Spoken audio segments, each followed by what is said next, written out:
5 থেকে 6 কেজি চালের ভাত রান্না করলে কি আর উপরে করা যায় গ্যাসের চুলায়? সেটা তো নিচেই এসে করতে হবে, ঠিক না?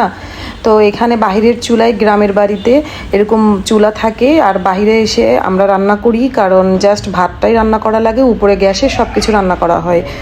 আর এই চুলাটা জাস্ট আমরা আসলেই ব্যবহার করা লাগে, যেহেতু আমরা সংখ্যায় অনেক, মাশাল্লাহ। এইটার কারণে তো এত বৃষ্টির মধ্যে আমি চলে এসেছিলাম যে ভাতটার কি অবস্থা দেখার জন্য। আমার কাছে বাইরের পরিবেশটা এত ভালো লাগতেছিল, চিন্তা করলাম আপনাদের সাথে আমাদের বাগানটাও একটু শেয়ার করি। এত মজার মজার জিনিস আমাদের, মানে ফল বিশেষ করে বাগানে। আর আমার ভাগিনা আমাদের মানে দেখাচ্ছিল যে মামি এই দেখেন, সব আম পড়ে এরকম পচে যায়, নষ্ট হয়ে যায়, কেউ খাওয়ার নাই। আর পেয়ারা আপনার মানে গাছে এত সুন্দর লাগতেছিল, মানে পাতা দেখা যাচ্ছিল না, শুধু পেয়ারায় আর পেয়ারা।